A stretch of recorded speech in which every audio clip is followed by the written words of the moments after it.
Ogbuche, I've given you a remote control access as well. So if you can accept it, so that later when we share the Excel, you can also control it. Okay. All right. Hello everyone. My name is okay, Ogbuche. Maybe let me control it for now. Thank you. All right. Hello everyone. My name is Sanjay Saha. I'm your instructor for this course. And welcome to this live session on forecasting methods and forecast accuracy. So this is the second week of the CLC1 Supply Chain Support Program, which is jointly organized by BSkill, the Association of Industrial Pharmacists of Nigeria, and the IAPHL Nigeria chapter. Today for the session, we have Mr. Ogbuche Odo with me as well. He is an expert in supply chain, and we will learn about him very shortly. I hope everyone has. Sorry, I don't know what happened there. I hope everyone has been going over the course material on the Hive platform. If anyone has been facing problems, please share with us on WhatsApp or email, and we will try to resolve it as soon as possible. Uh, Today's session is in the continuation from the previous session that we did, which was in supply chain governance. Now, as you are studying module by module, the next module, the focus of this week is forecasting methods in supply planning. And hence, today we are going to learn more about some of the forecasting methods using different sets of data. And then we will also learn about organizing accuracy of forecast and determining error rates in forecast.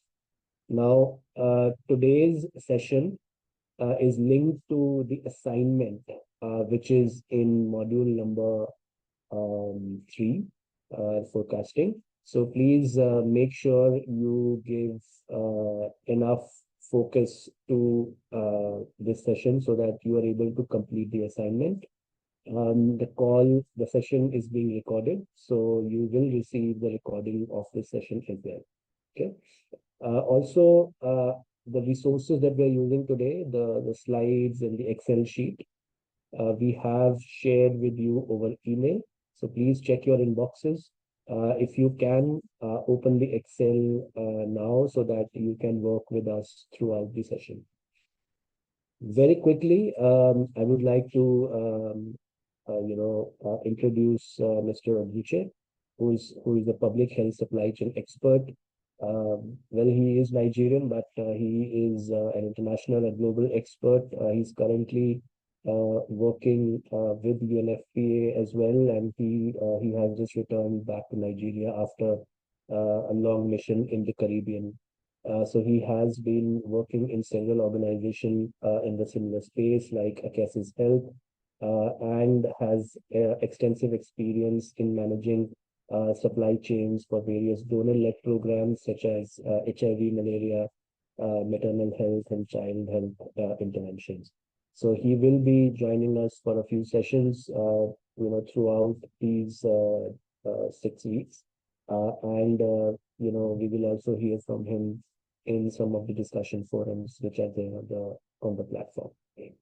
Um, Now, before we begin today's session, I would also like to take you through very quickly the assignment for module 2.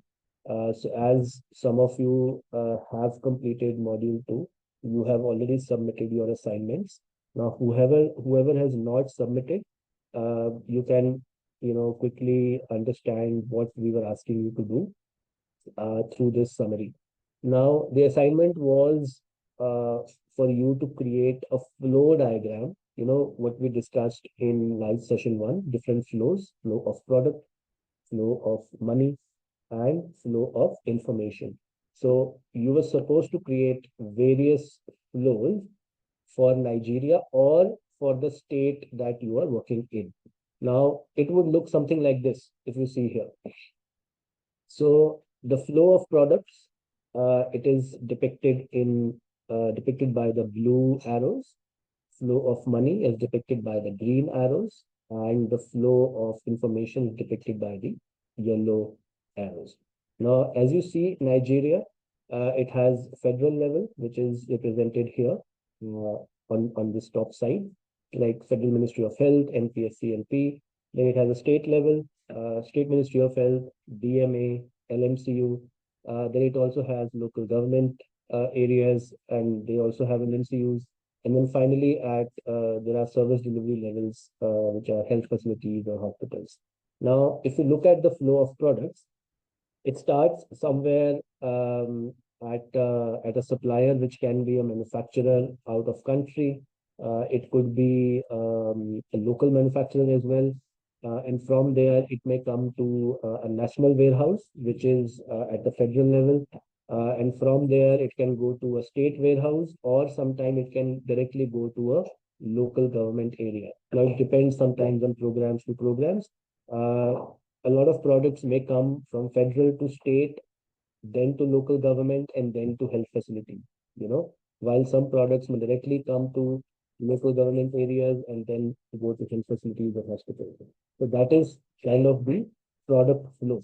Now, if you look at the information flow first, that is a bit complicated here. Now, information flow starts at the service delivery point, which is the health facility.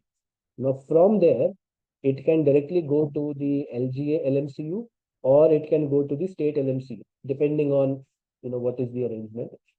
Now, from there, it can go to the DMA, it can go to State Ministry of Health, and then from there, it can also go to Federal Ministry of Health, sometimes to NAFDAC, when they're talking about quality of products.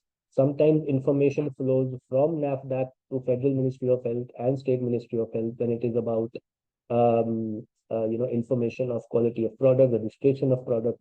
So this is how information flows. One arrow is not depicted here, but from the DMA or from the Federal Ministry of Health, information will also go to donors and to suppliers. So that arrow is missing here, but you can also add this arrow where sometimes you are submitting reports to donors and partners, or you are sending information for more supplies to suppliers or manufacturers. So that is also information. Now, if we talk about flow of money, of course, it starts from the patients, because products are not free in Nigeria. The patients have to pay for them, except, of course, if they are program products funded by the donors, such as HIV, malaria, RMNCH, and others. But in general case, money would be first collected at the service delivery point. And from there, depending on the drug revolving fund structure or any other structure, it will either be accumulated at the State Ministry of Health, or accumulated directly, generally at State Ministry of Health. I don't think funds go to Federal Ministry of Health in this case. But there are certain funds which may come from the donors or from the Federal Ministry of Health to the states. So that's the other flow of money in this case, which may be applicable um, to some states, or to an extent to all the states for all the funded programs.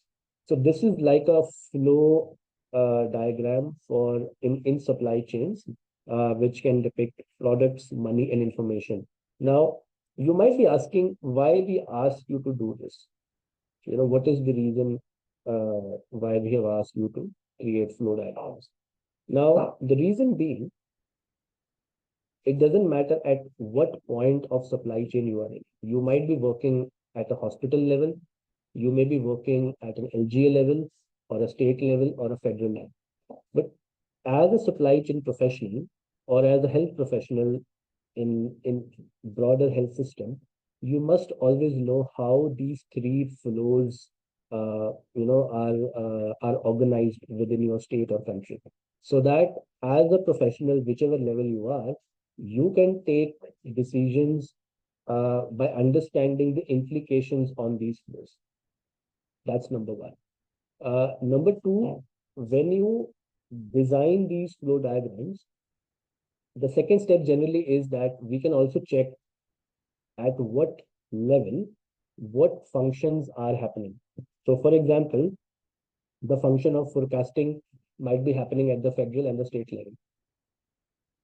In some extent, it might be happening at LGA, but more often at state and federal. The larger quantification process. The function of procurement may be happening at the state and federal level. Very few occasions of emergency procurement might be happening at a hospital or an LGA level. Then the functions of inventory management may be happening at the warehouses, at a federal, state, LGA, and also at the hospital. So we can also check at what levels these functions are happening, and then who is eventually distributing. So we can also check, those. And then if you plot all this information into a flow diagram, then we will know all our stakeholders. We will know who is dependent on whom. We will know, who should have access to information at what point in time. So all this information then gives you a full understanding of the supply chain of medical products. Okay, so when you become managers, when you become leaders, that's when you must have a very deep understanding of how the entire supply chain flows so that you can take decisions, whatever decisions that which are there, because you then at that point you will know that every decision will affect the entire supply chain because they are all interconnected. So that is the reason why we asked you to create these flows. Okay. Now, very quickly, if you have any questions at this point, please you can quickly raise your hand and ask. Otherwise, we will move very quickly to the session at hand today. If you have any questions about this, now is the time. Yeah.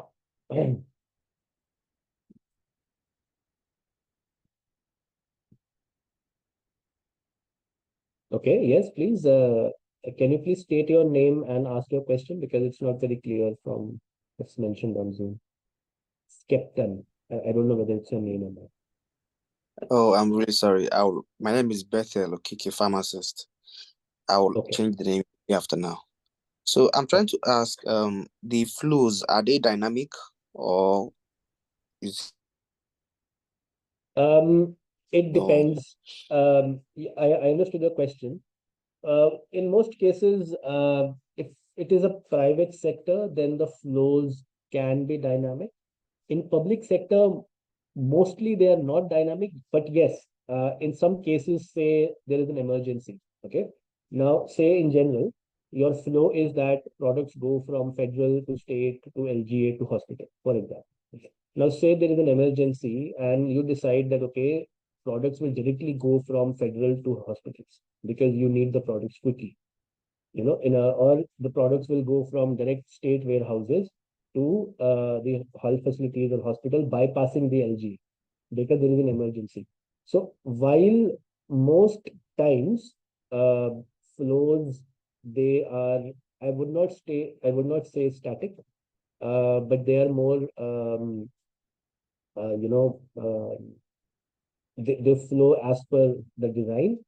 But in some cases, they can be dynamic depending on the requirement, depending on what is happening, what is required with respect to products, money, and information. So there can be instances when some of these flows can change. But then once that situation is over, then they may come back to their regular, system design, whatever is there. Festus is asking what happens to products for deboarding in the flow of products. Yes, so that's the reverse logistics.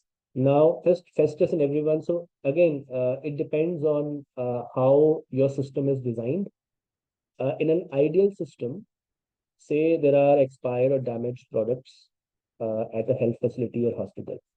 Now, whenever there is a resupply operation happening, so there is a vehicle which comes from the state warehouse or the LGA to a health facility to drop the products. So they will pick up the damaged or the expired products from the health facility and take them upstream. Of course, there would be a process around that, some documentation involved as well. But ideally, this is an ideal situation. But in most cases, it may not work like this. And a lot of times, what happens is in different districts or different provinces or states, they have their own waste management centers. And a lot of products may not travel upstream, but may be managed there itself because there is no reverse logistics system organized. Ideally, a lot of products, depending on what is the reason of, moving upstream, a lot of products should also go back to the origin, to the manufacturers. Say if there is a recall, or if there was some sort of an issue which was noticed with the product. But in a lot of cases, even it's very difficult to conduct recalls because reverse logistics is not in operation, in the right way. So if exactly in this diagram, if you want me to, draw reverse logistics, so I can start it from the health facility in the blue arrow, but in the opposite direction, and going to whichever location from where waste management processes are linked. Because waste management processes may not be linked at every health facility. They may be linked to larger hospitals or larger centers, but in many cases, waste management might be a function at a warehouse, and even not directly. They may have contracts with some waste management agency. Okay, so I hope I've answered your question.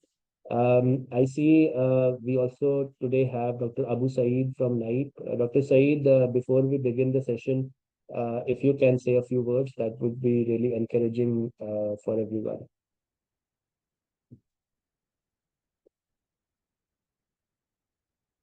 Dr. Saeed, can you hear me? Okay, Dr. Said, whenever you are available. So let's move forward if there are no further questions. And at this point, I would invite Mr. Ogbuche to take us through the initial introduction to quantification and forecasting, and also take us through the first exercise. Ogbuche, over to you. Okay, so thank you, Sanjay, for the warm introduction, and good afternoon, everyone. So just like Sanjay mentioned, I'll be taking you through the introductory part of this particular session. So for now, we'll be looking at introduction to the quantification process. I'm sure we've all had the word quantification in one way or the other in our practice and everything that we do. Quantification has to do with arriving and determining the quantities of particular product that you need. Quantification can also be related even in the house, because even in the kitchen, when you want to cook your food, you have to ascertain or arrive at a certain quantity that you know you would use that would be okay for the entire household. So for the quantification process, there are 4 stages with regards to the logistics supply chain of health commodities. And we'll start with the first one. Basically, before you start your quantification process, you need to define the objectives of the program. So if you're working for a program, say HIV program, a malaria commodities program, you have to define the objectives, what the goals are. You have to also look at the period of the supply. So for some organizations or for some programs, there are distinct periods where you procure these commodities. It could be every 6 months, it could be once a year, it could be twice. That's once in 2 years and all that. So you need to define all these parameters from the onset. So you also decide on the forecast methods that you need, because there are various methods that you can use to forecast commodities. So we'll be looking at all those in details when we go. There are the qualitative and then the quantitative ones. The qualitative has to do with expert judgment. Quantitative has to do with average monthly, that's your consumption pattern, different data sources. So you need to arrive at the quantification, that's the forecasting method that you would want to use right from the onset. We also look at the data types. The source is also very, very important. Primary source of data, it's what would be ideal, because when it's proxy, the tendency for it not to be accurate is a lot higher when you're using proxy data. So that's why it's important that data from the source, e.g., in this instance, the health facilities, is very, very important. So the second step is based on the objectives and the data that you've collected, you will now forecast the commodity requirements for the period identified.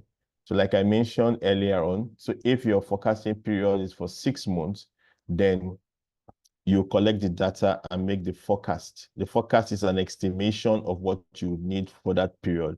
So if it's a 6-month period, the forecast will give you an estimation of what you need within that 6 months. If it's for 1 year, the forecast will give you an estimation of what you need for the period that you have identified from the word get-go, that's from the beginning.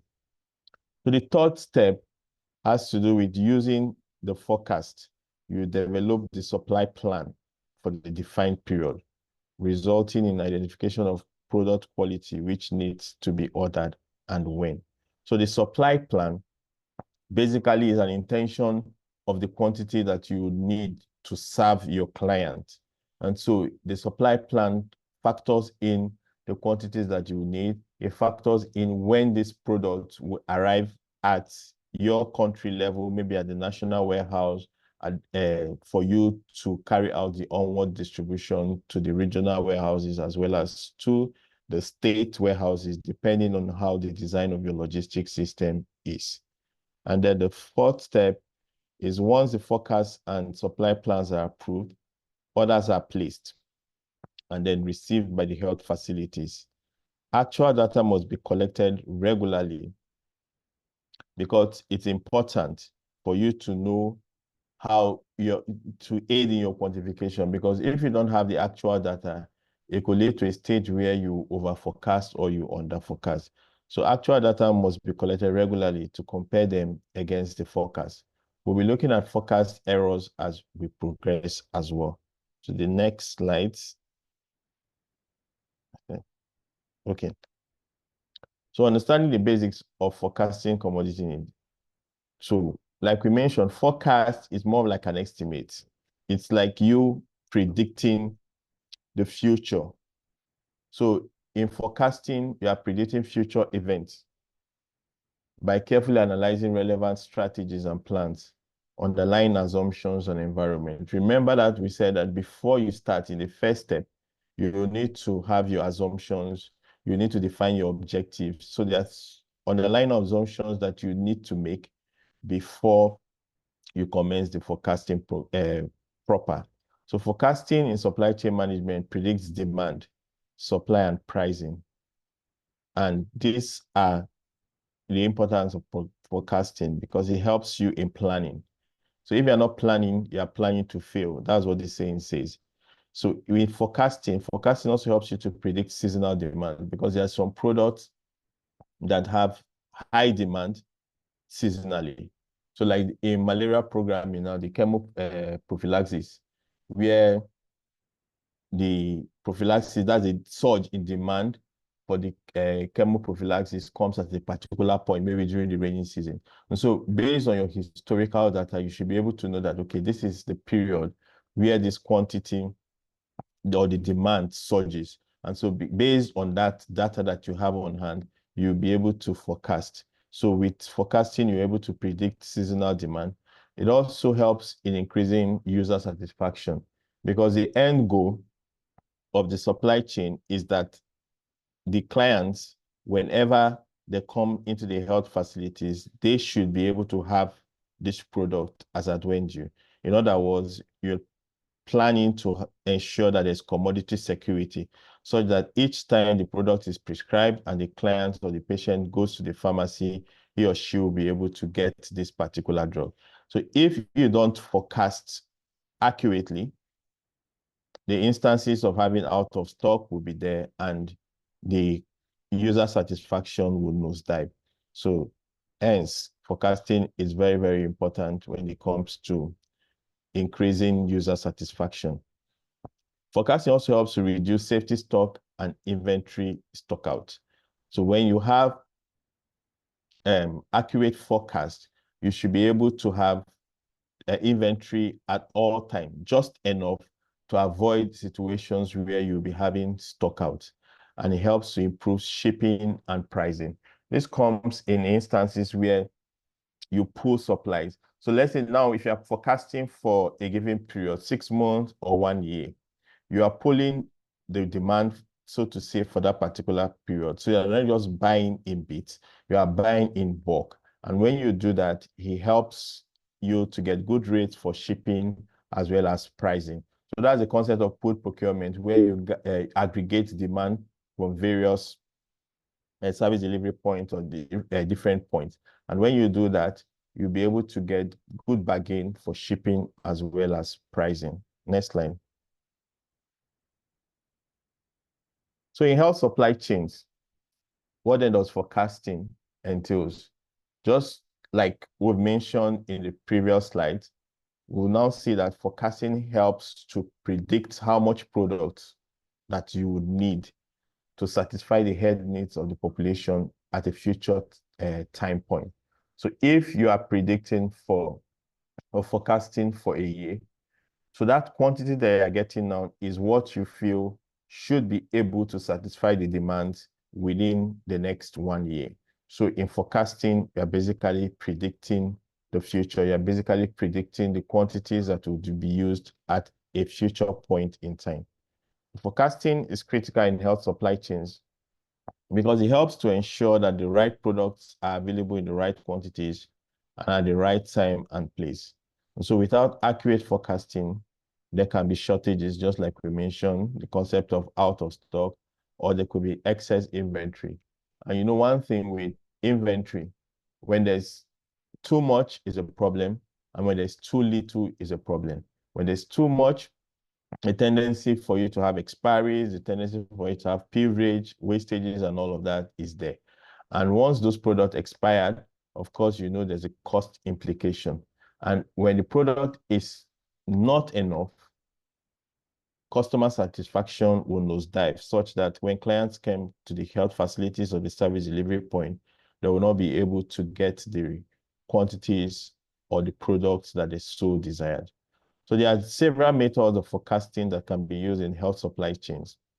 Examples include the quantitative methods, which includes time series, regression analysis, as well as the qualitative ones that has to do with expert opinion.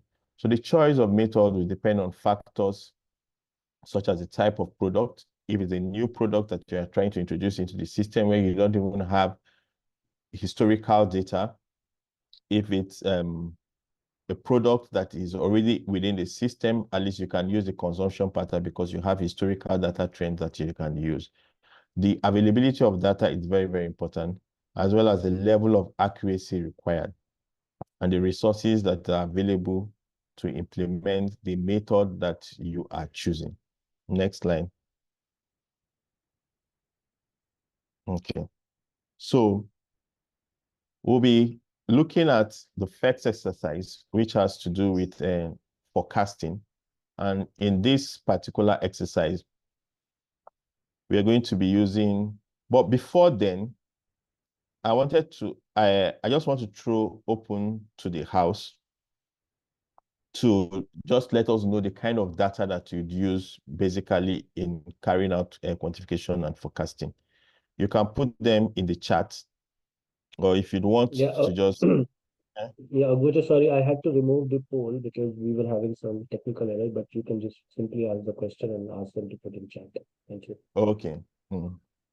So basically, you can just, maybe in the chat, just type in the data sources that you think you need to carry out quantification for health commodities. I'll just give like a few seconds for us to do that because of time. So the chat box is open.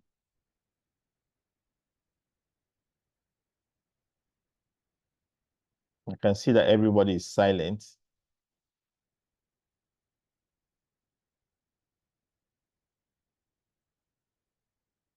Okay. Ali is saying dispense to user data, which is more like the consumption data. Okay. Yes, Isaac Uteno, consumption data. I'm seeing first tools consumption data. So what other data source can we use again? Is it possible to use service data, the number of clients that come into the health facilities? Yes, service data. So basically, I think we all have an understanding of the kind of data sources that we need to use to carry out quantification. So let's look at, we can also use surveillance data, especially for diseases that maybe epidemics, maybe instances like when the COVID scenario occurred. A lot of the quantification that were done were based on surveillance data, and because you probably didn't have consumption of the required medicaments to use at that particular time. So you can use service data, you can use surveillance data as well as consumption data. So let's move over to the first exercise, which is going to be more of like a fictional scenario. We are going to be working with a location here in this instance called District X. The population of the District X is 200,000. And we're working with the assumption that there's a 3.2% annual population growth in this particular district. Also, the number of sub-districts is 5. So in our context, let's say if you have a local government, within the local government, you also have wards. So the sources of the products that we're looking at, everything is imported. And then the key supply chain stakeholder here, it's the Ministry of Health, National Supply Organization under the Ministry of Health for this particular fictitious district. So we talked about the data sets used for the exercise. We're looking at consumption data. Consumption data is the actual consumption at the health facility at the service delivery point. That is what the client actually picks up. So this does not mean the quantity of product issued by the warehouse. That's why when I talked about ensuring that you get data from the source, because when the warehouse issues products to a particular service delivery point, it doesn't mean that all the products that are issued from the warehouse would be used. So because if the facilities are not able to use all the products, some might expire. And so if you use that warehouse data, the implication is that you are giving the impression that everything that was sent from the warehouse was also used. So, for example, the number of vaccines administered at the facility, consumption data must correspond with the number of patients seen by the facility. So accuracy of data is very, very important as well. So that takes me back to the malaria program. I'm sure we are all conversant, or most of us are conversant with the rapid diagnostic test kits for malaria. So in triangulating, when we are doing the monitoring and evaluation for the data quality, that's the data quality assessment, the test kits that are dispensed or that are issued should tally with the number of patients that come into the health facilities. And when it doesn't tally, it shows you that there's some level of discrepancy with regards to the data. So getting data, accurate data from the source is very, very important when it comes to quantification. For service data, the number of patients, the consumers or the clients who visited the facilities and got service. This is very, very important. It's useful, especially when you're carrying out quantifications for family planning products like contraceptives. We also have mobility data. Mobility data is collected to understand the magnitude of certain diseases or illness in a population. So for example, the annual incident rate of malaria also. Okay. Is somebody asking a question? Okay. So the next slide. So we are going to do the first exercise, which we're going to be doing quantification for ciprofloxacin 500 milligram. The pack size is 10 by 10, which shows that it has 100 tablets in the secondary pack. The indication is for typhoid, diarrhea, infections of lower respiratory tract, and essential medicines. So there is no new target. The funding is from the Ministry of Health and through the Drug Revolving Fund.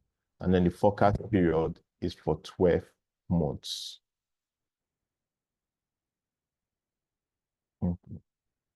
So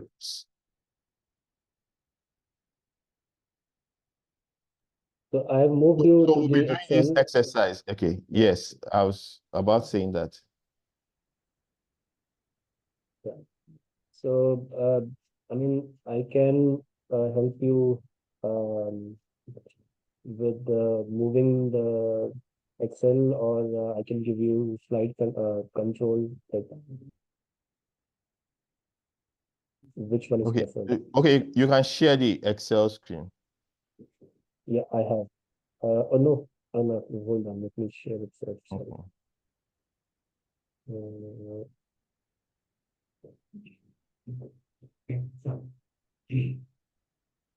Is it visible now? Yes, it's visible now. Okay, now let's see if But let me it's, try to I think if it can be enlarged. yeah, I'm doing that. So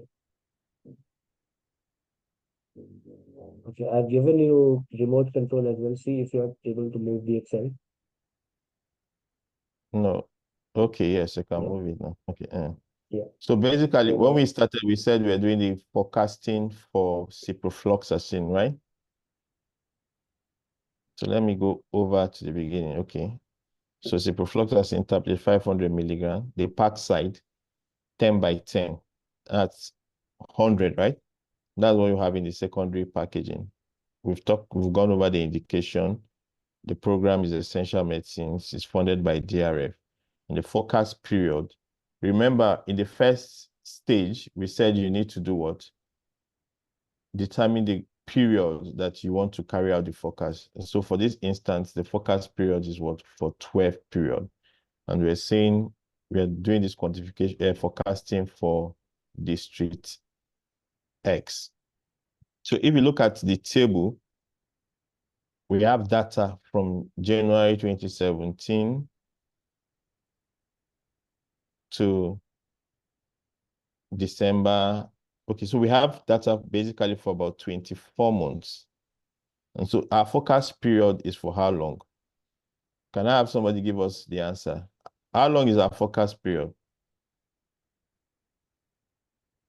For 12 months. It's for 12 months. And so if we want to use the data, now we are going to be using the data for this 12 months. And then remember, we said the pack size is what? It's 100. That's 10 by 10. So if you look at the table, so for January, we have 8,245. So if you, in terms of the pack size, that's the unit of measure, which is the secondary packaging. This 8,245 is about 82 packs. 82 packs in the sense that you are dividing the 8,245 by 100. So approximately it's giving you 82 packs. Because you know the unit of measure is the smallest unit that you are receiving into your warehouse. So in this instance, you're not going to be receiving this 45 tablets that is on the 8,245. So you're using the nearest whole number, which is 82 tablets. So if we go over it from January to December, we discover that by the time you divide all by 100, which is the secondary packaging, you get the pack size. So for January, you're having 82. For February, 17, down to December, which is what? 75. So what then is the first stage? Let's look at it. Okay. We are going to determine what? So let me take it up before we get to the average yeah, monthly the step consumption. one was on the left, Vijay. So my screen is freezing in a way. Yeah, Okay. let me take you up. Hold on, Okay. let me take you up. Yeah, Okay, so yes, step okay. one is the program. So Yeah. understand the program and the context. So remember, we talked about that earlier on. And so now we are seeing that this is basically for essential medicines program. The context is that it's funded by the drug revolving fund. So this is not donor funded. And the indication for this particular product is for infections, generally typhoid, diarrhea, infections of the lower respiratory tract. And then the second step is to check the data to analyze it. And that's what we've done. We've checked data we've checked and seen that we have data for 1 year that we want to use to do this forecast, because our plan is to do a forecast for 1 year. Yeah, so That's which of 12 the months. data is for 2 years. The forecast Yeah, the data is period for is the 2 next years. 1 year. Yes. Yeah. Mhm. The data is for 2 The years. We have forecast data. period is the next 1 year. Yeah. Yes. So we have data enough for the period that we'd want to use. And so we have from January 2017. So we have for all of 2017.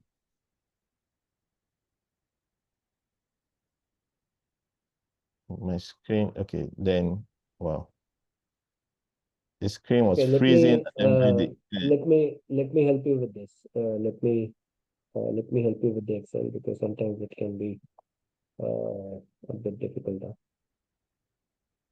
So can you let me control the screen so that I can? Okay. Yeah. Yeah. Yeah. Let me help you with that. So yeah, so now step 2 you have discussed. So here is now step 3. Okay. So for this particular one now, that step 3, we're identifying the formula to use, and then we are going with average monthly consumption based on the historical trend that we have seen. And so to get the average monthly consumption, we are going to be getting the total sum. In this instance, we've already arrived at 21,139. So if we go back, you see it there. So yes. So remember, we had to do the conversion to the unit of measure, which is 100 packs, 100 per packs. So from the data that we got, that's the quantity dispensed, we divided it by 100 to get the pack. And then by the time you total the total packs for the 24 months that we have, it gives you, okay, so if you can see it from the Excel there, the good thing about Excel is once you highlight all, underneath you will see the total sum.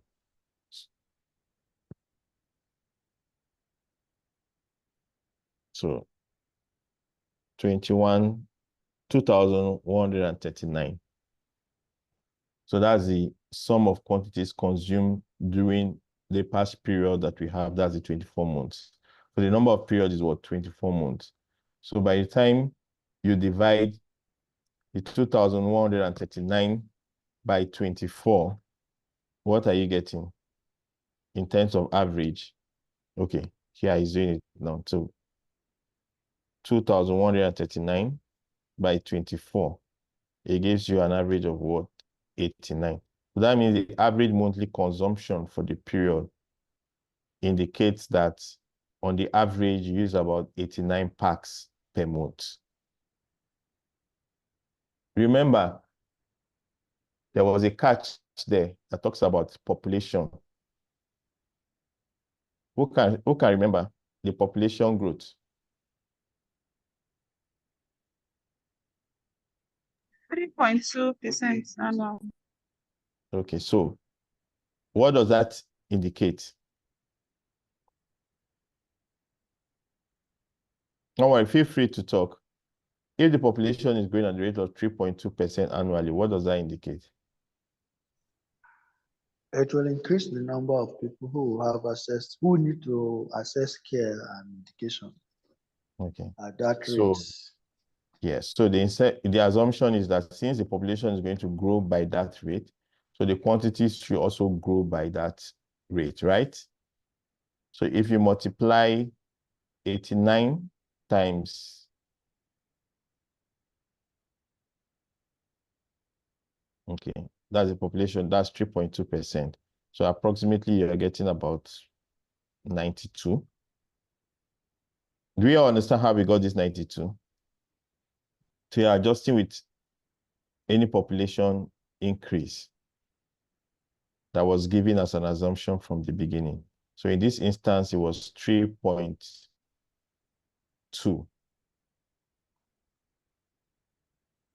Okay. Some of us are more conversant with our calculators. If you belong into that cohort, maybe you can just signify by raising a hand. But if you, 3.2% is, once you divide it by 100 is what? Is 0.032, right? So 0.032 times 89 is about 2.48. So if you add it to 89, you get approximately 92. I'm sure we all understand that, right? You get about 91.8, is approximately 92. So that's the adjusted annual average monthly consumption based on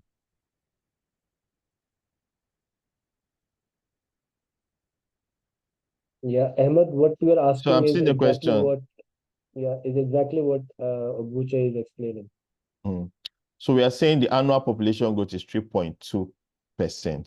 So if we say the population will grow at the rate of 3.2%, so by implication, we are now saying that this quantity that we have forecasted will also grow by that 3.2%. So the 3.2% of 89 is what? It's about almost 2.9. And so if you add that 2.9 to 89, you get about 91.9, which is approximately 92. So if we are saying that our average monthly consumption for the period is 92, so if we want to forecast for 12 months, can anybody give us a guess as to how to just quickly arrive at that? If on the average you use 92 for 1 month, so in 12 months, how many will you use? It will just be simply multiplying that number of months that we are looking at by 92, which in this instance is 92 times 12, which will give us what we have here, 1,104. So using the average monthly consumption for this data that we've gotten gives us an AMC of 92. And if we are forecasting for 12 months, it's going to be 92 times 12. That means the quantities that we would need for the next 1 year is 1,104. And facts, Hope we are all just to make clear sure. on that. Packs, yes, because the unit of measure here is packs, which is 100 tablets. So in forecasting, your unit of measure is very, very important. What you might call the SKU, the stock keeping unit, is very, very important. Yeah. So do you have any questions? Please, you can ask on chat, or you can speak and ask the question as well. Ogucha, there is one slide of reflection, so maybe you can also do that before we close this exercise. Okay, so this is an open forum for us. You can use the chat box. Forecasting commodity. So what are average monthly AMC calculations useful for? Like from the example that we just did, you've seen that you can use it to forecast commodity needs at the health facility. You can also use it to calculate the amount of stock.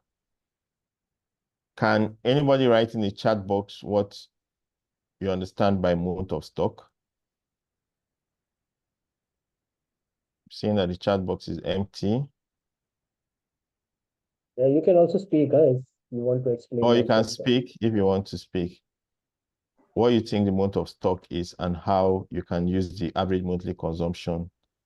It is the to arrive worth at the of most. stock you have. Can you hear me? Yes, we can hear you. Go ahead. It's the worth of stock you have. So your stock on hand divided by the average monthly consumption will give you the amount of stock.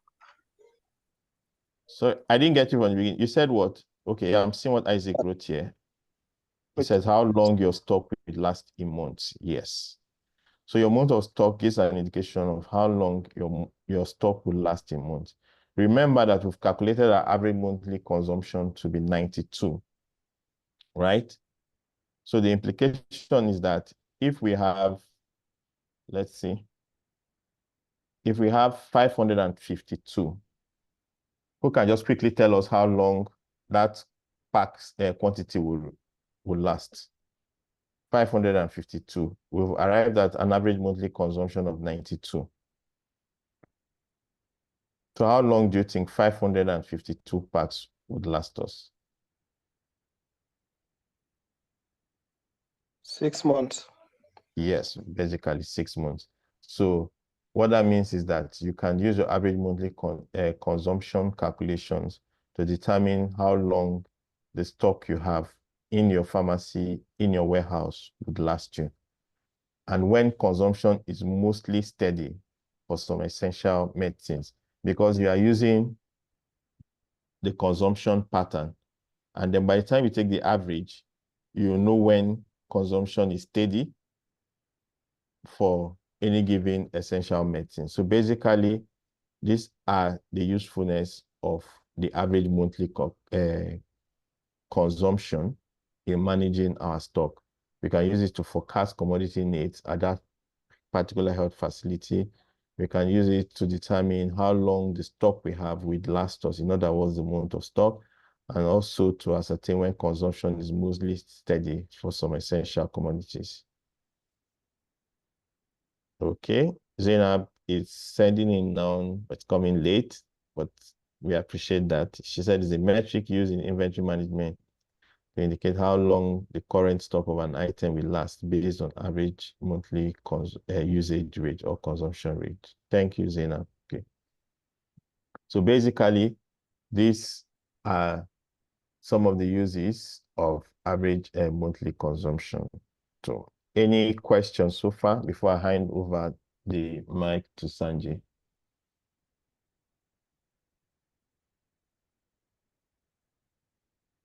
So the floor is open for questions. Yeah, if you have any questions about how we used average monthly consumption to arrive at the forecast, please ask them. Hello? Yeah, Yes, we can speak. hear you. Yeah, thank you very much. The session is very, very clear and it's okay. I have a challenge with navigating my pathway in the course.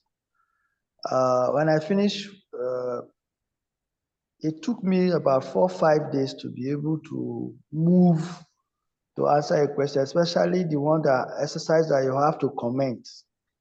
I will touch the reply, it will not work.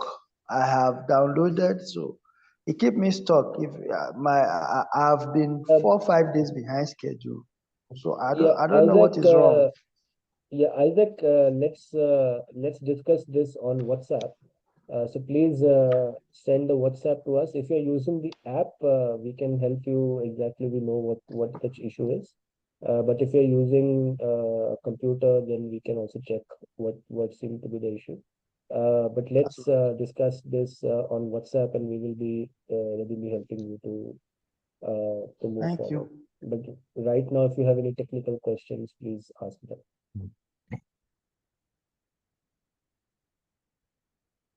Okay. If there is no one else, then Agucha, thank you. We will come back to you shortly. When we do a bit more reflection. But let us quickly move forward to exercise number 2. But before I do that, let me also clarify a couple of things about average monthly consumption. Now, this is one of the most commonly used metric in public health, because it's simple. Now, the catch here is, and if you saw the data, we had a data of 24 months. Now, if you look at many resources available, from the last 10 years, they might even also tell you that you can identify average monthly consumption by just taking average of last 3 or 6 months. Now, logically, that is correct. but practically it is not correct.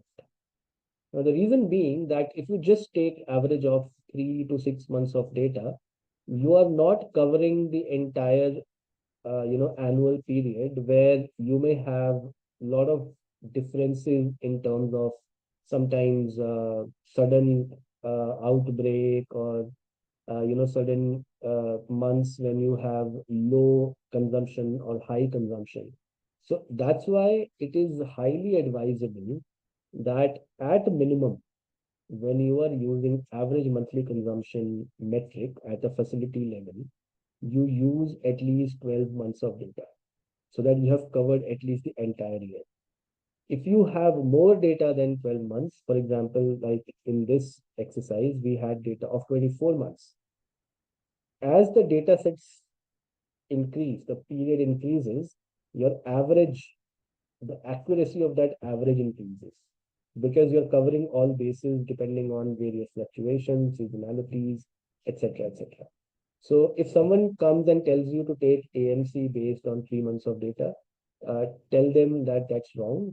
You should not do it like that. You should at least take 12 months of data if you want to take average of your consumption data and use it to create your forecasts.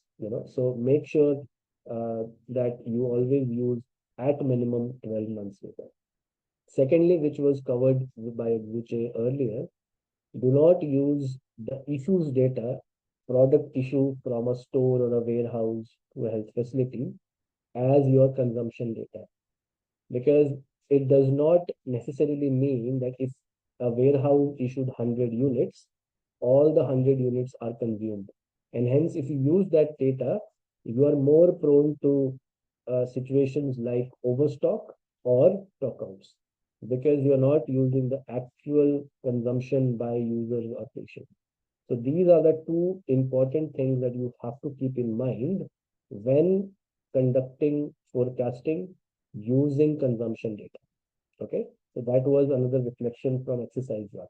Now let's look at exercise number 2, and Oguchi, I will bring you back in some places because we have taken this exercise from UNFPA because it relates to the products that they manage. Now, in this case, the product is medroxyprogesterone injection acetate, very commonly known as DNPA. This is an injection, contraceptive injection. It comes in 24 pre-filled syringes in a pack. So one pack has 24 syringes, pre-filled syringes with the medication. And a user needs one injection every 3 months. Okay. So that is the kind of use. It's part of the family planning program. And in this case, there is a target as well. Okay, this is a new program. This is a product substitution. This product is not used until now in District X. So the Ministry of Health has decided that since it is more effective than oral contraceptive pills, at least 60% of women who were using oral contraceptives should be transitioned to this product. Okay, the product is funded jointly by Ministry of Health and UNFPA. The forecast period is again 12 months. The objective is to prepare the forecast using services data. Okay. Now, before we go on to the Excel, I want to ask you if you know what is CYP factor. Let me not show the graphic here. Anyone who knows what is a CYP factor and how do you calculate a CYP factor? I'm sure Aguche, you know about this very well.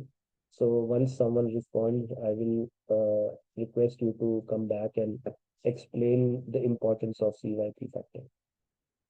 Anyone who knows what is a couple year of protection factor?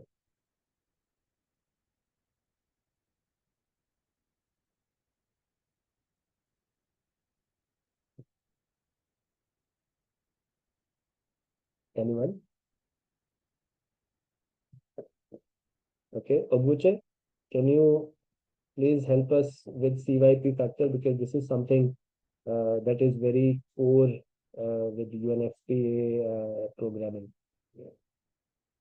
Okay, so basically the CYP, that's the couple years protection, is a metric that is used in family planning generally to estimate the total amount of pregnancy prevention that was provided by a particular contraceptive method over a 1-year period. And so you have different CYPs, let's say for condom, for DMPA here, which in locally we know the brand we use here is Depo-Provera. So for each of the contraceptives, the long-acting ones like the Mirena, that's the IUD, or the Implanon, that's the implant, etonogestrel. So each of these contraceptives have a CYP factor,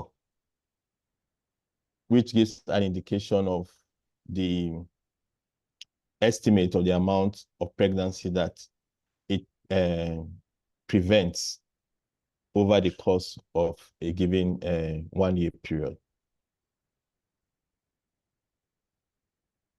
Okay, excellent. So now we know that the CYP factor helps us estimate that for prevention of pregnancy, how much of that product is needed. Now, as you see on the screen, if you are using oral contraceptive pills, just like Oguche mentioned, 15 pill cycles would be needed. Now we know what is the amount of oral contraceptive pills per cycle. And if we multiply that by 15, we know how much of oral contraceptive pills would be needed. We know that 120 condoms are needed for a year for a couple, married couple, to prevent pregnancy. Okay, so all this is based on research. Okay, now if this is the case, and we saw in the previous slide that one injection is needed every 3 months. So how many injections do you think would be needed in a year to prevent pregnancy? I think that's 4 injections. Yes, we will need 4 injections, and that means the CYP factor for medroxyprogesterone acetate, which is DMPA, is 4. Okay, so keep that in mind because this is what we're going to use in our exercise. Now I will go to our Excel and then work with you on this exercise. Please, if you have any questions while I'm speaking, put them on chat, or once the exercise is finished, then you can ask them as well. Now, again, just like the previous exercise, we will go step by step. So step 1, understanding the program and the context, which we have done already. So DMPA 150 mg, 24 syringes in a pack, required one syringe required every month. Indication is contraception, family planning program, and there is a target to substitute at least 60% of women who are on oral contraceptive pills. Okay, this is funded by Ministry of Health and UNFPA jointly. The forecast period is 12 months. The location is District X. We know that the population is 200,000 with a growth rate of 3.2%.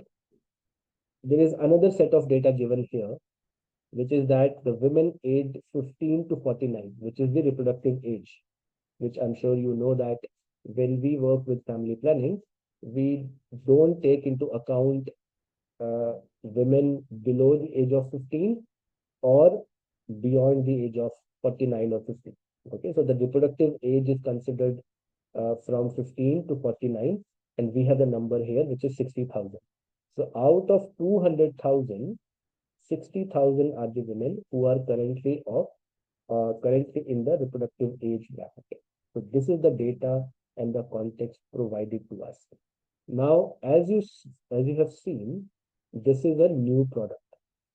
Currently, before this, District X was not using this product. So that means we cannot have any consumption data.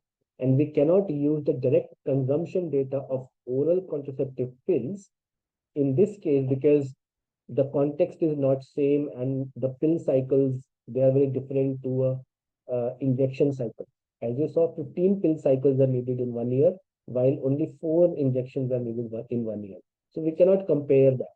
Okay, so what we are going to do instead, we will look at the services data.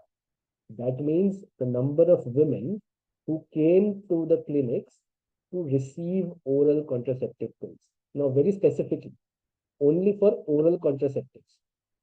We are not looking at the number of women who are on other contraceptive methods, just like Oguche mentioned, so such as implants or any other IUDs.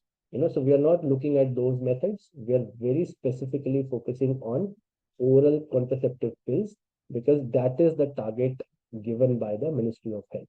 So let's look at step number 2, which is checking the data and analyzing it. So now we have data here. If you read this one, it says the number of women who attended clinics for oral contraceptives, and in bracket it says unique. So that means every month the number of women who got registered to receive oral contraceptive pill, every month everyone will come back.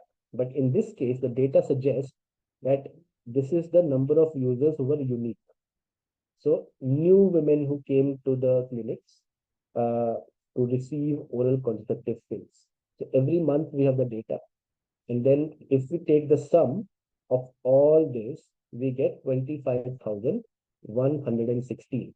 So that means out of 60,000, which is the number of women within the reproductive age bracket, 25,116 women were on oral contraceptive pills as a method for contraception.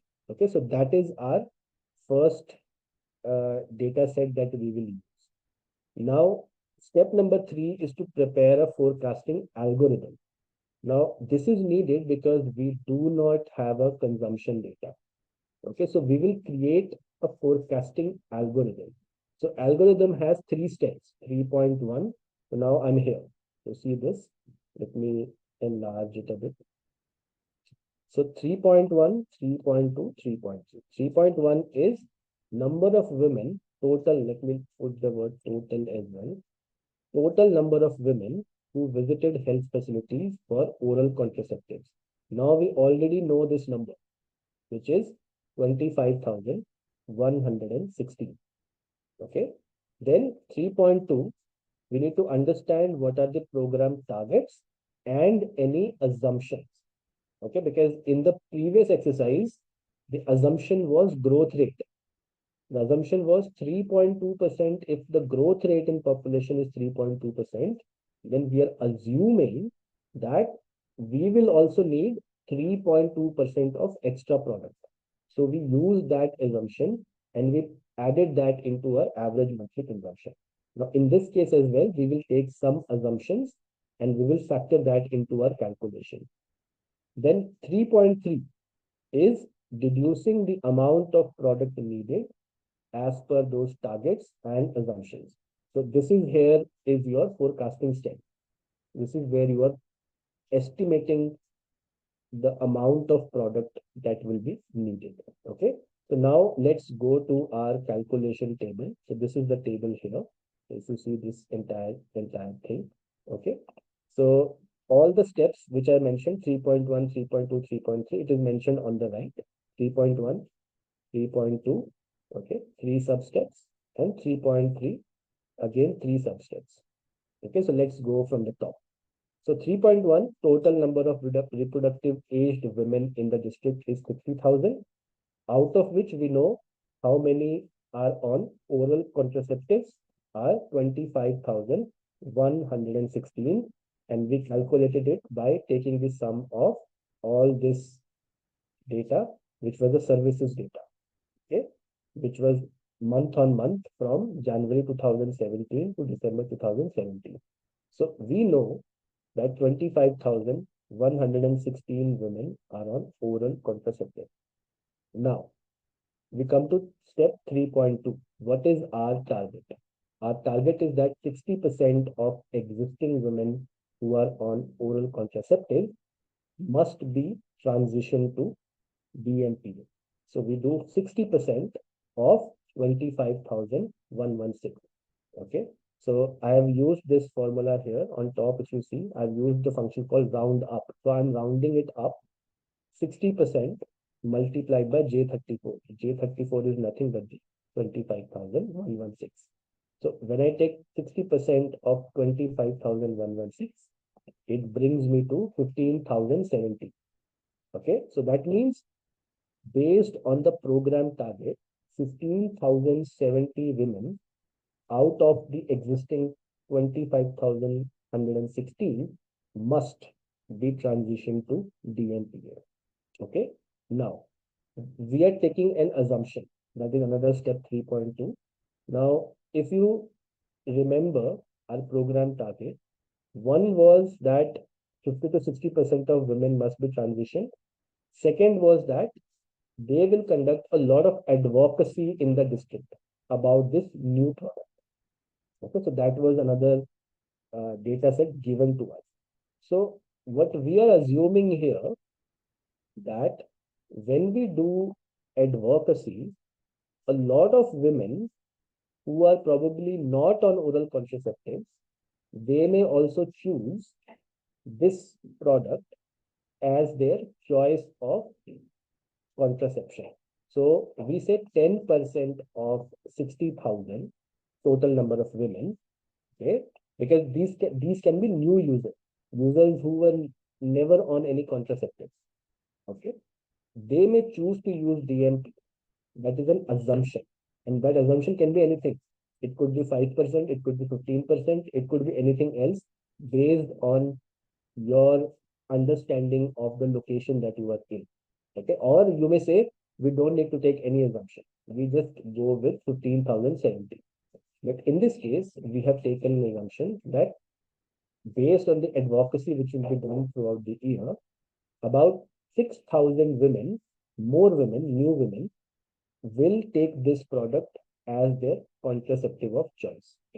So now we have two numbers, 15,070 and 6,000.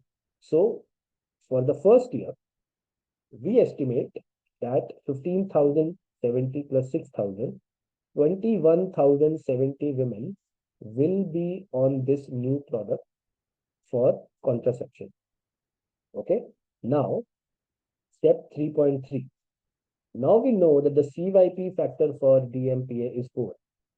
So, if we multiply 21,070 by 4, we get 84,280 injections. That is the number of injections that the program will require to provide the services to 21,070 women in the first year. Now we know that the product comes in packs of 24. So if we divide 84,280, okay, divide 84,280 by 24 and round up so that we have a whole number, we get 3,512 packs. So the program needs 3,512 packs to support this new product, and make sure that all the women who would like this product, and based on the targets of the program, they are able to address that target and bring this product into the country. Okay, so for the first year, the forecast says, based on this algorithm that we created here, that 3,512 products or packs of DMPA would be needed. Okay, so that's your exercise number 2, preparing forecasts based on services data, which was there, and program targets. Okay, Festus is asking, how did you arrive at 10%? Festus, that's an assumption. If you see here, I said, this is an assumption. Okay, we were given a data that there will be a lot of advocacy for this new product.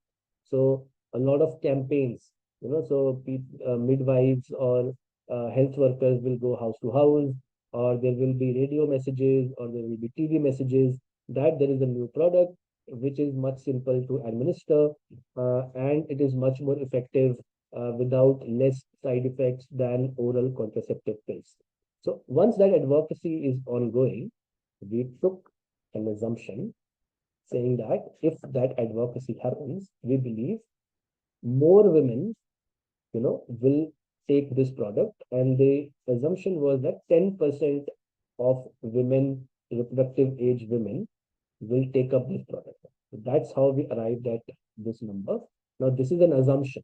Okay, this is just an assumption. When you are doing forecasting using such methods, the team can discuss different types of assumptions and you can factor in those assumptions into your forecast. So this is not set in stone. This is very dynamic and depends on how you take the assumption. Okay.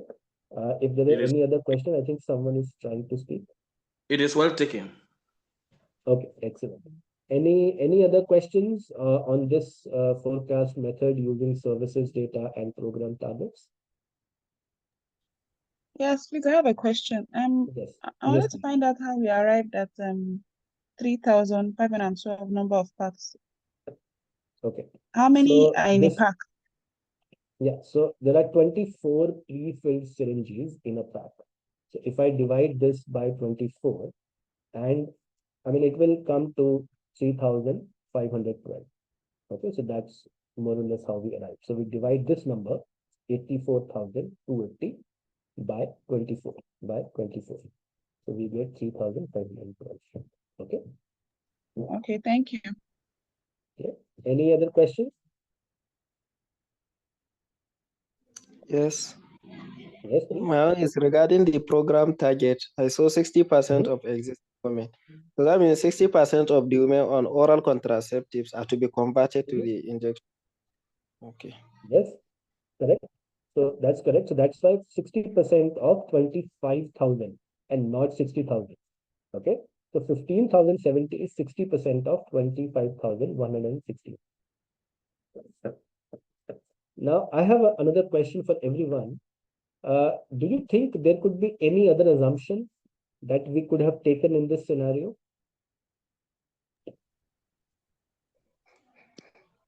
There might also be shift of preference, I think. Those probably on what? Say again. Shift of preference, like from this 60% of the existing women, from those taking oral contraception, they may decide also to switch on the, or is it all covered by that 10%? Because no, so this one, so first of all, you talked about preference. This is a good point. Now, first of all, there is a target to the program to make this product as the first preference for at least 60% of women. So it's already covered in the first case. Then we say that, okay, there may be more women who would make this as their first preference out of other, out of 60,000, there are only 25,000 today who are on OCTs, oral contraceptives. There may be some who are not using any contraceptives. There may be some who are sporadically using condoms. There may be some who are on implants. They don't need anything any which ways. And there may be some who are not using anything. Okay. So now the second assumption is that out of the ones which are remaining, so the remaining number of women is actually 34,884. So our assumption is that from 34,884, we believe based on advocacy, we can make 6,000 women use this product as their first preference. Okay, so that is covered in both the numbers that we have already taken, but that's a good point. Okay, but we've already taken that as an assumption. So any other assumption that you think would be relevant in this case? Anyone?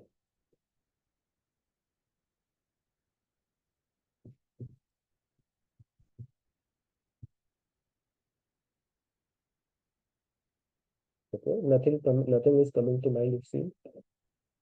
Now, okay, Ogbuche, yes, please go ahead.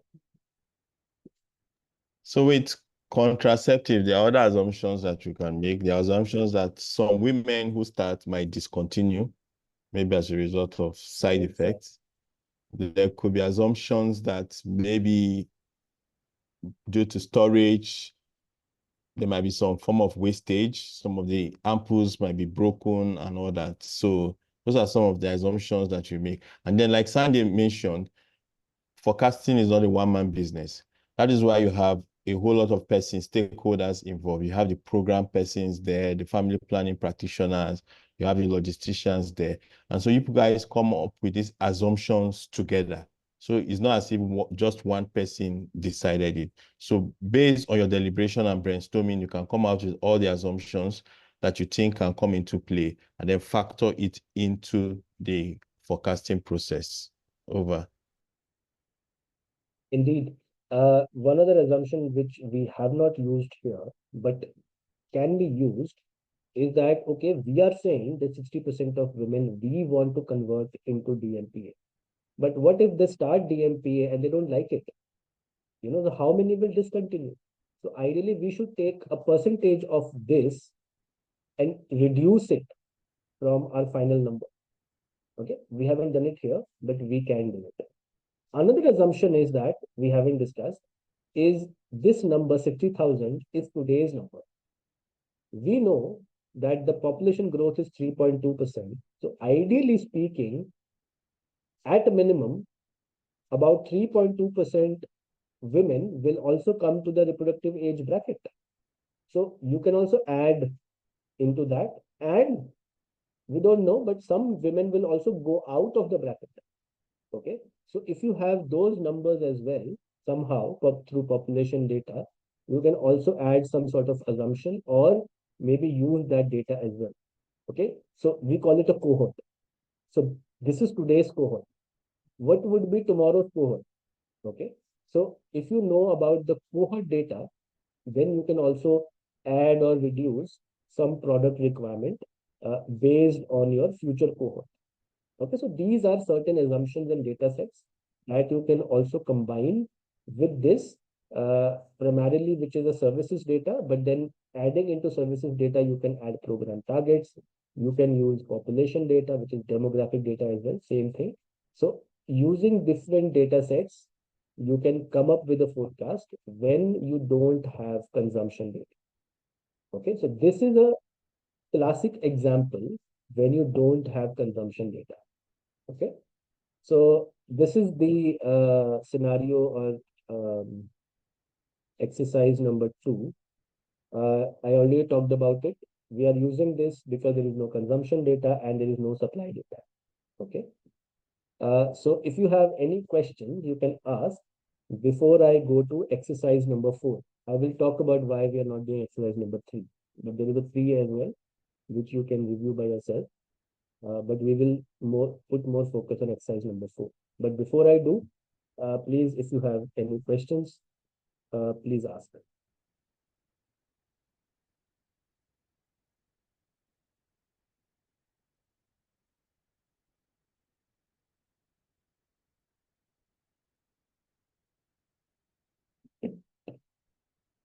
Okay, it seems there are no questions. Everyone has understood this.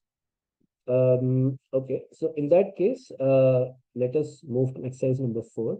Now, in the Excel that we have shared with you, you can also review exercise number 3, which is utilizing surveillance or morbidity, whatever that you want to call it. The surveillance data and population data. So it is utilizing 2 sets of data to forecast commodities for malaria. Okay. It takes a lot of time to do that exercise in a classroom, but you can simply go through the step-by-step method, which is provided in your Excel, and see how forecast can also be prepared using surveillance data and population data. And if you have any questions for that, please, you can ask them on the WhatsApp group, and we will respond to you. Okay. But very quickly, let us go to exercise 4. Now, this exercise is related to your module 4 assignment, which is your forecasting supply planning module. So module 4 assignment is related to this exercise. So please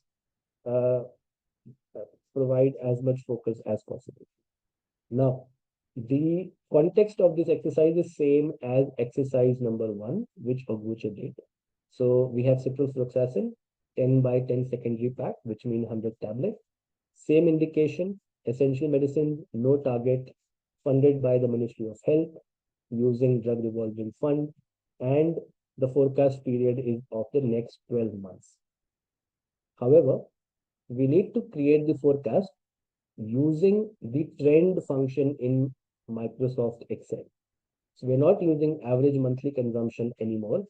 We are using a function in Microsoft Excel called trend. Okay. So let's go to the Excel and go to forecast 4. Okay. So I will explain it very quickly. So step 1, again the same, understand the program and context, which we have done. Okay. Now, before I come to, okay, actually we come to step number 2. This is the same data that you have seen earlier. 2 years of consumption data, okay, January 2017 to December 2018. For each month, we have number of tablets consumed in district X, and we have used the secondary pack, which is the unit of measure, 100 tablets, to convert the number of tablets into number of packs. So this is your number of packs used per month. Okay.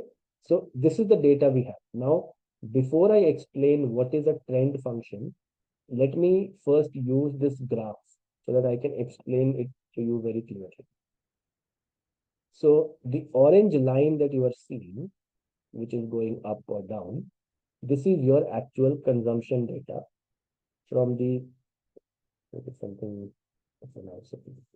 So this is the actual consumption data from the last 24 months. So from January 2017 to December 2018. So if you see, this consumption data is going up, going down. So this is the consumption data. Now, in a map, which has the x-axis and y-axis. So x-axis, we have the time. Y-axis, we have the quantity. Okay. In a map, if we create a trend of this data, which is going up or down, so you see that this gray line, you can create a trend line, which is cutting across this orange line and is creating the trend of this data set. And this is what trend analysis is. We look at a data set, okay, and we see what is the trend. Is it going up? Is it coming down? Is it same, like a same horizontal line? So we then, based on the trend line, we can determine whether we need, more product, whether we need less product, or we need more or less the same amount of product. So that is on a visual level. Now, how do we calculate it? Okay, so how do we calculate in numbers a trend line, and then how do we extrapolate it? Because now we are creating a forecast. Forecast means prediction. We studied it on the slides in the very beginning. Forecast means prediction of future events. So in this case, what we are doing, we are using the trend line of this data set that we have going up or down, and extrapolating it for the next 12 months based on the trend line that we have created. Okay, so this is a visual explanation. Now, let me give you the numerical explanation. So let's come here first.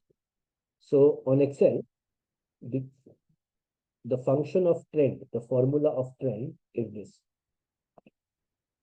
It says, first of all, understanding the known y-axis. So y-axis is the quantity, which is consumption.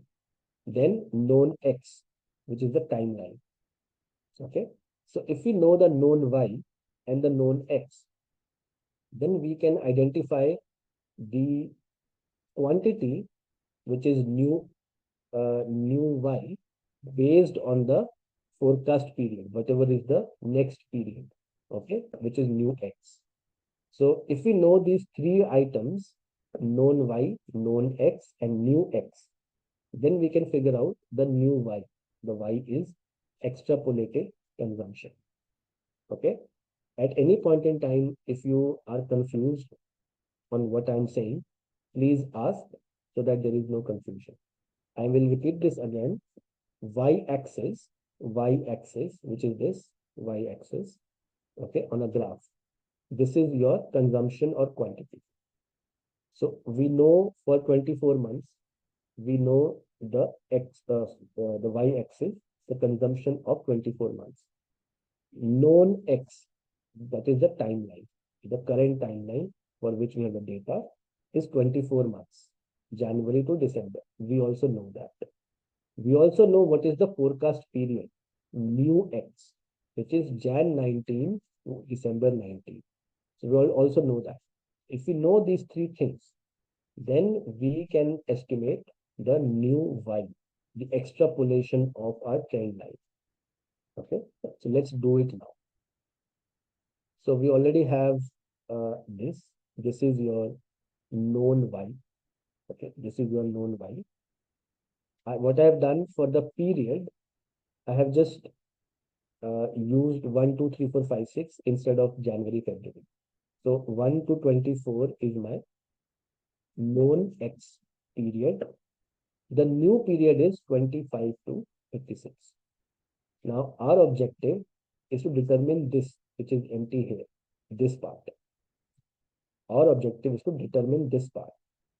Okay, so let me delete this first and then I will start fresh. Okay, so the first step is to create a trend line. As you see on the graph, the trend line is gone because I've deleted that data. The first step is to create the trend line of the first 24 months.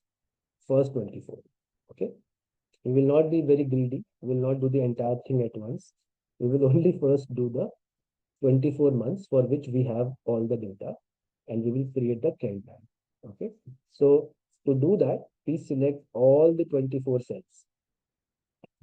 Okay, all the 24 cells from G16 to G39.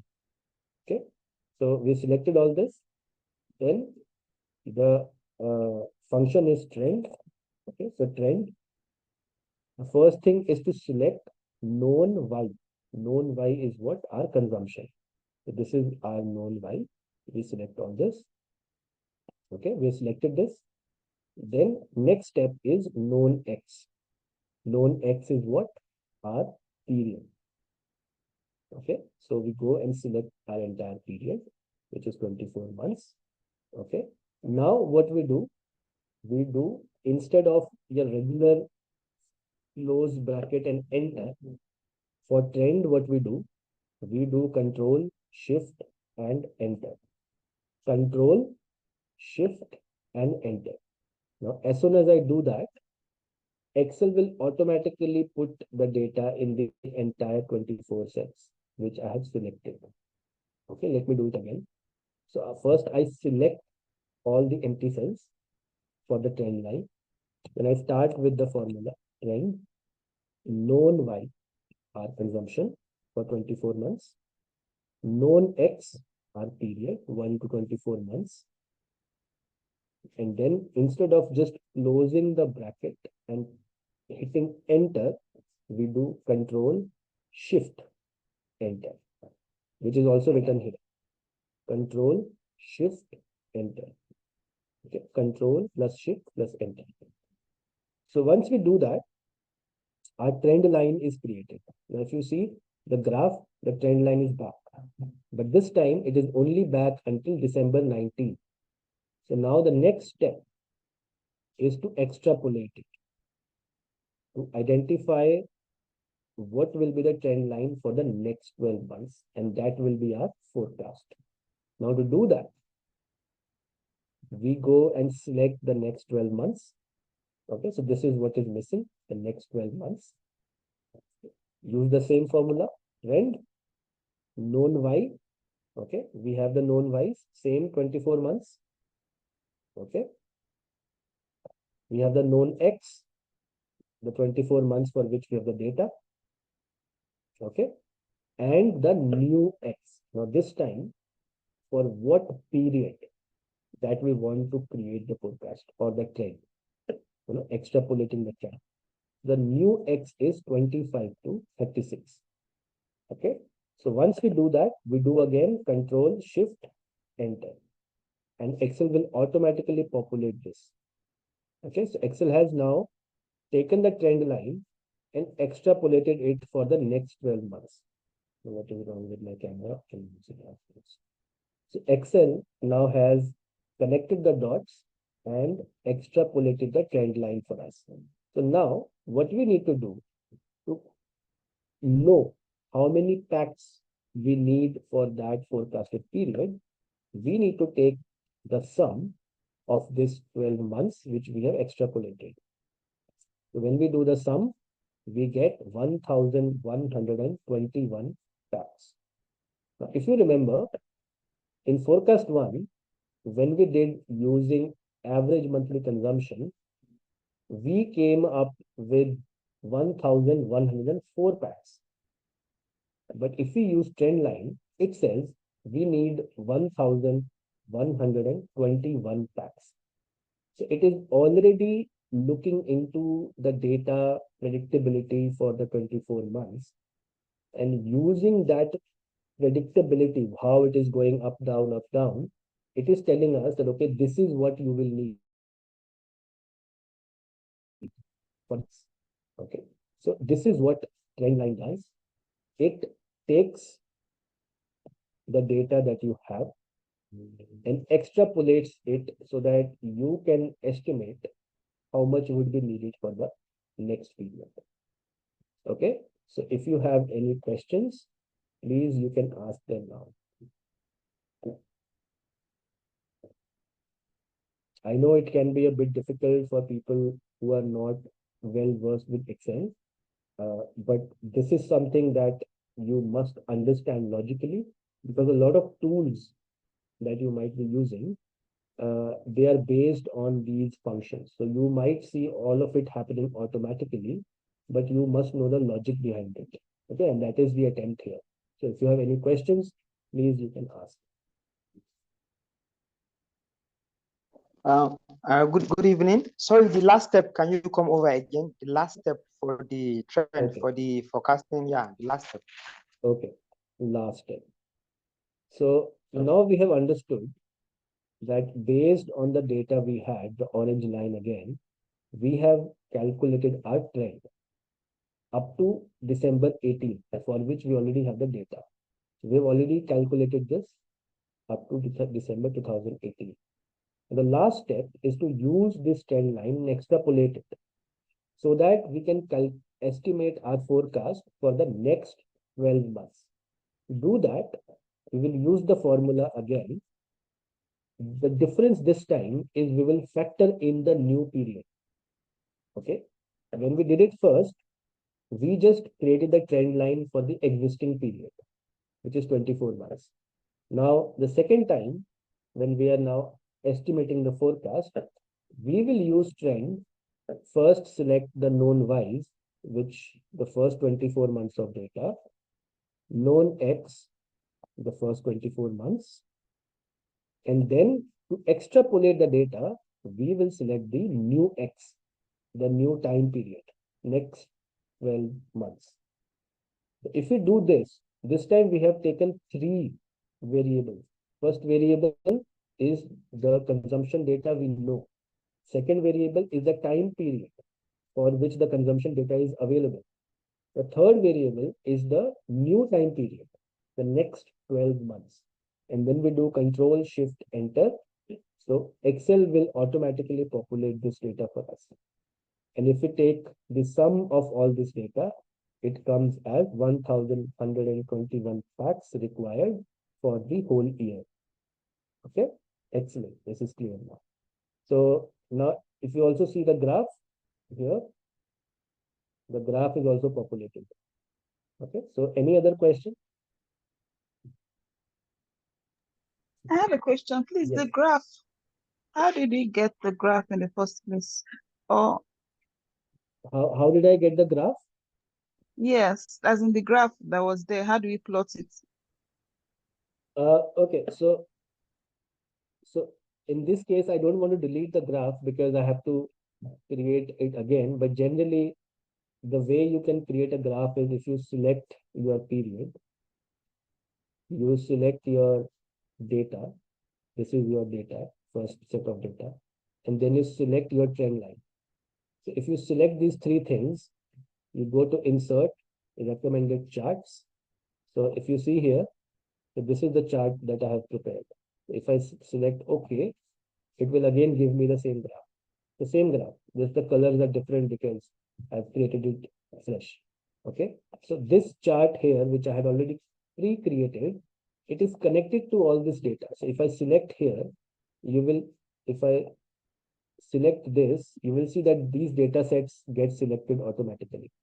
This data sets get selected automatically because this chart is based on these data sets. So this is a typical way of creating charts on Excel.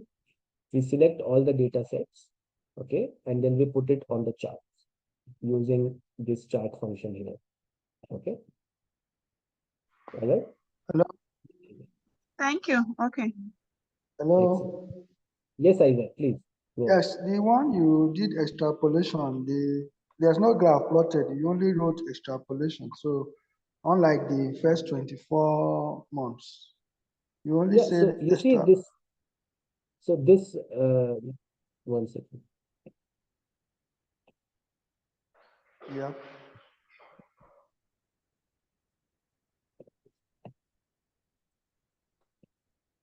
So up to this line is your data for 24 months from Yes. January 17 to 18.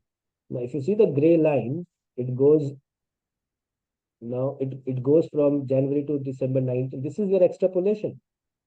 So this is what I'm trying to tell you. So if I delete this data now, which we have calculated using trend, this data, this is what we created using the trend formula. If I delete it, you will see the gray line is gone. So there is no extrapolation. So no gray line. Okay. Okay. Now if All right. that data is if that data comes back, then that extrapolation also comes back. So this is the visual analysis to show you how trend line works. Okay. So the idea of showing this graph is to show all of you what do we mean by trend line. Okay. But to do calculations, this is the formula, and how we use the formula and how we estimate quantities based on the formula is here. The graph is just for the purpose of showing you visually what does it mean. Okay, because visually we understand better. Numbers can be a bit difficult. Okay. Any other question? Yes, Bethel, go on. Yes, thank you very much for this. I really appreciate the explanation, but I think I want to know the accuracy of the use of this trend line function in order to forecast, in forecasting. Because from what I can see, it seems there is an upper trend. It is a maintenance of an upper trend. So can there be like variations in along the line? I think Okay. I'm particular about that. Yes. Now see, in this exercise, we are just giving you the simplest method. Okay, forecasting, when you start doing it at a very complex level, multiple products, multiple data sets, different issues in different months, it becomes very complicated and you have to use different sets of analysis functions and so on and so forth. This is just to show you that there are other ways of estimating forecast than just using average monthly consumption or doing basic calculation. This is just to show you that there are functions in Excel that can help you easily crunch data, analyze data, instead of going through understanding what is average, what can be, multiplying average into something. Can there be a slightly better way? There are even more complex methods like which I mentioned initially, like time series analysis, regression analysis. Even you can create very complex pivot charts here, and then based on different variables, your forecast can be different. Okay. Now, when it comes to asking accuracy, forecasts are hardly accurate. You go and ask any organization who sells products, not necessarily medical products, any products. So all big organizations in the world, they all do forecasting. You go and ask them their forecast accuracy, it won't be more accurate than 20 to 30%. That is the best accuracy that organization receives, okay, or rather achieve. There are very few cases, even in the health sector, where maybe the forecast accuracy for one particular season or a program may have gone to 50 to 60%. Okay, but those can be very controlled environment or controlled program and small countries or small states. But when it comes to larger states, larger countries like Nigeria, the forecast accuracies are always very less. So this is a good question that you've asked, which takes me to the next section of our session. And if you have any further questions, please put them on the chat. But to answer your question, I would take you to the next section very quickly. Are forecasts ever correct? No, they are never correct. They're hardly correct. But does that, if they're hardly correct, then you will ask, why bother creating them? Because of the same thing.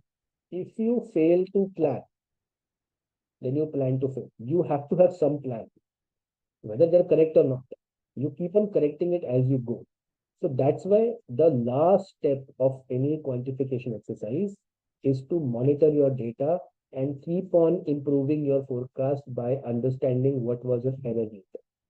Okay, so it doesn't matter whether you use trend, whether you use AMC, whether you use more complex methods, or you are using automated tools.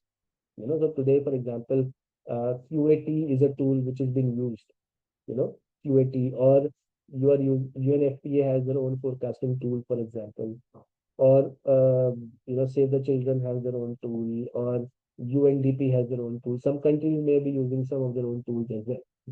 It doesn't matter what tool you use, forecasts will never be correct. So how do you then ensure that it is somewhat correct? You and try to understand what was the accuracy every month, every year, and then try to factor in that error rate into your future forecast. So how to do that? You do that by understanding these three metrics, and this is global. No matter what product you are forecasting, no matter what program you're forecasting, you can use these three metrics anywhere. The first metric is mean absolute deviation, sum of simple mistakes. It simply means taking an understanding the error and taking an average of that error. That becomes mean absolute deviation. Deviation, it's a simple term. How far were you? Okay, what was the deviation from your forecast number and your actual consumption number? So if you average or take a mean of that deviation, becomes mean absolute deviation. The second metric is mean squared error. It's a very simple metric, but it is useful when you want to understand where your deviations were more. So what it does, what this metric does, it squares your error. So square of 2 is 4, square of 4 is 16. So similarly, whatever your error is, if you square it, it will give you a bigger number to show you how big your error is. And we will discuss that using Excel. The most commonly used error indicator is in percentage, which is called mean absolute percentage deviation. Now it is nothing but taking percentage of the mean absolute deviation. Okay, so imagine a scenario which is written on the screen as well. If you tell someone that, okay, our deviation was 3000 tablets, may not make a lot of sense, because if you don't know the denominator, 3000 tablets out of what, it might be difficult to understand.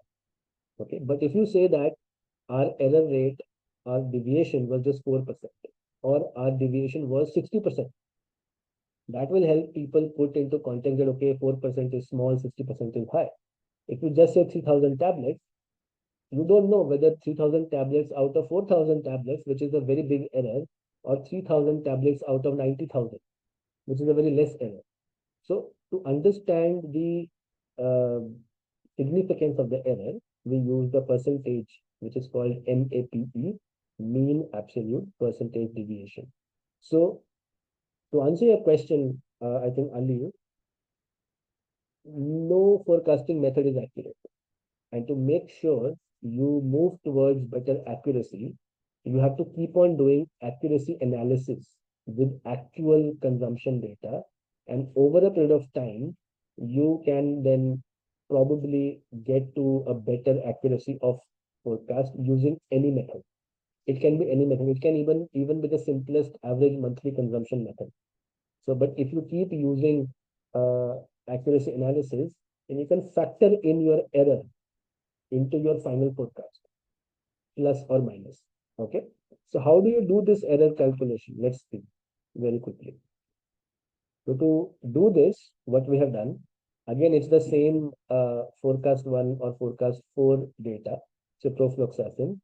Now, in this case, what we have done is, on one side, we have taken the forecast 1, which is from the AMC. Okay. So AMC, our average monthly consumption was 92.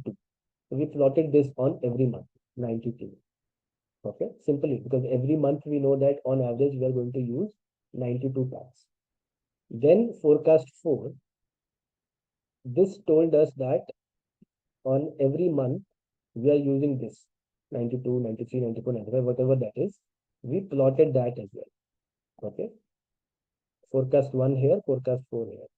Then this is the hypothetical data again, one in blue that you see everywhere. That is the data which is given to you. So assuming this is your actual consumption. Okay, so January 19 to December has happened now. So now we know what was the actual consumption.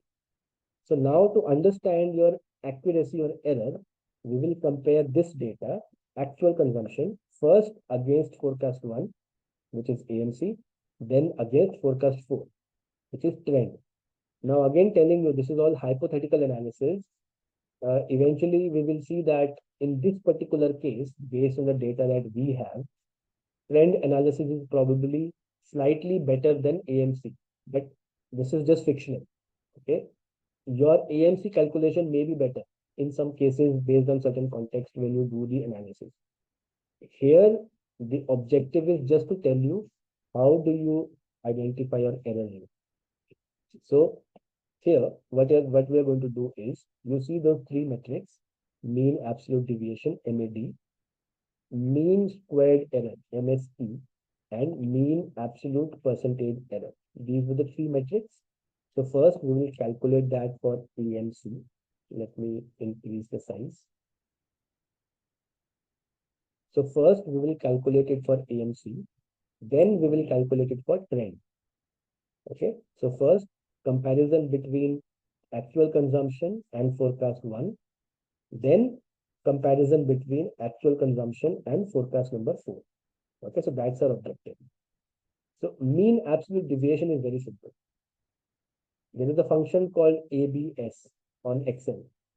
Okay, so we use that function ABS, and then first actual consumption, then minus your forecast, gives your deviation, absolute deviation, which is 4 in this case. The reason why we use the function ABS, so that your deviations are not in any positive or negative integer. So, but simply if I just do this, it will come as -4. But if your calculations are in minus and plus, eventually your average, when you do the average, do the mean, it will not come to anything. So that's why we use absolute values. So that's why we use the ABS function here, so that everything is in a positive number. So that when we take the mean or the average, it makes more sense. Okay. So similarly, we do this for every month. And then here we do the average. So mean absolute deviation between actual consumption on 12 months versus forecast 1 is 5.90. Similarly, if we now try to see where the errors were very high, okay, in which months errors were really high, we simply do the square of the absolute deviation. So 4 in squared, which is 16. Square of 3 is 9. Then if you see here, 169, that looks like a very big number. So that means in this month, the error rate was very high, for example. Now, mean squared error is again average of all this. If we do average of all this comes to 49.42. Now comes the percentage. So to do the percentage, what we do, this number, MAD, divided by the actual consumption into 100. Okay, so percentage MAD divided by actual consumption, it's already set to convert automatically into percentage. So it gives us 5% error for first month, then 3, 6 in all the way to 9% in December. And if we do the average of this line, it gives us 6.19%. So that means for the entire year, our forecast one, it had an error rate of 6.1%, which means accuracy was 100 minus this. Okay, so whatever that is. I mean, it says 9994 for whatever reason, but 94 100 minus 6.19. 93.81%. So 93.81% was our accuracy. Okay, these lines in Excel have some issue, but simply if we reduce 6.19 from 100, will give us the accuracy. This is the error rate. Okay, if we do the same with the trend, now this is forecast 4 trend. The same, do absolute deviation, then squared error, and then percentage, and we take the average of percentage, it shows that the error rate here was slightly less, 5.5%. Since there is an error rate, there will always be error rate, no matter whatever method you use. You can use the best method available that there is. You can use AI. You can use, I don't know, whatever fancy method that you come across. There will always be error in your forecast. Okay, because it is a prediction. Prediction will never be 100% correct unless you are some Indian guru, who knows when the world is going to die. Okay, so every time there will be some error. What you as a supply chain professional must know is how to calculate that error and factor this error into your next forecast exercise. So if on a continuous manner, you know what kind of errors are coming, positive or negative, whether you have more or less, then you can figure out eventually that, okay, whenever I'm doing forecast, I need to add 5% extra, or I need to deduct 5% from this. Okay, so that's how you use error rates eventually. Okay, but in this case, we are just saying, okay, how will you even come to understand your error? Okay, so we will stop here. And if you have any questions about the forecast that we did or the error rates, please you can ask. Otherwise, this was the end of today's session. I hope you liked the session, and if you have questions for myself or for Ogbuche based on his experience with UNFPA, please you can ask. Thank you, Bethel. Ogbuche, any last words?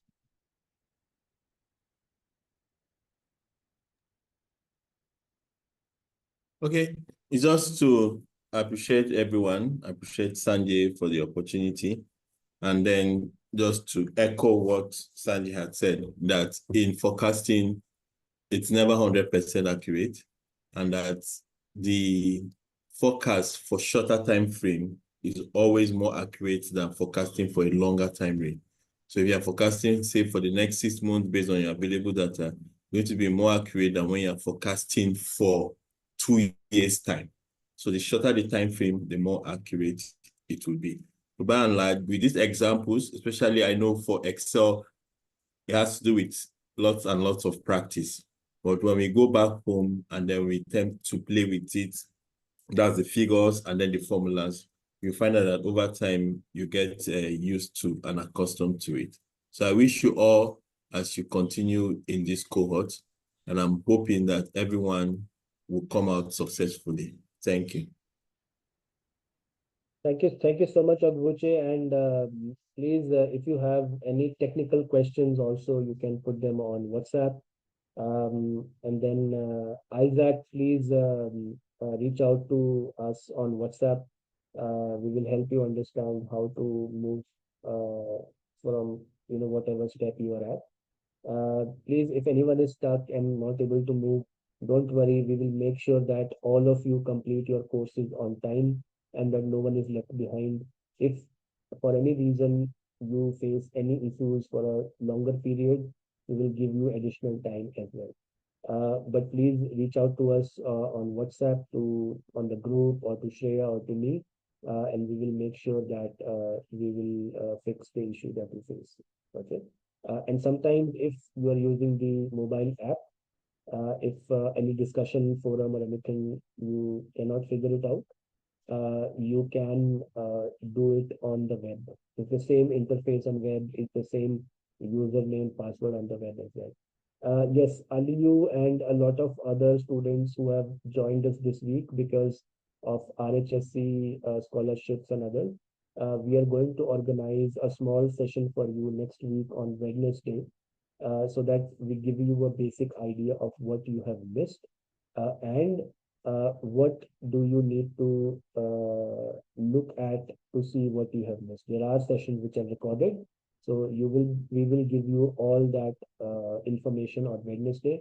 Shreya will organize that session on Wednesday for those new participants, and I will also be there so that I can guide you on certain things. Okay. With that, I wish you all the best for the weekend, and we will meet again next Saturday with another session. Please continue the course on the platform, because if you do not follow the program, then when we organize the session, you might get a bit lost that, okay, what is happening? Okay. So make sure you are with the calendar, with the program. The next session that is on procurement, and there will be an assignment as well. So all these sessions are somehow linked to your assignments. So make sure you attend them so that you can fulfill your assignment. With that, thank you so much, Ogbuche. Once again, I will thank our partners, NAIP and IAPHL Nigeria chapter. And then I will wish you all the best. And the recordings will be shared with everyone. PowerPoints and Excel are already shared. If you haven't received it for any reason, please let us know on WhatsApp. All right, bye everyone.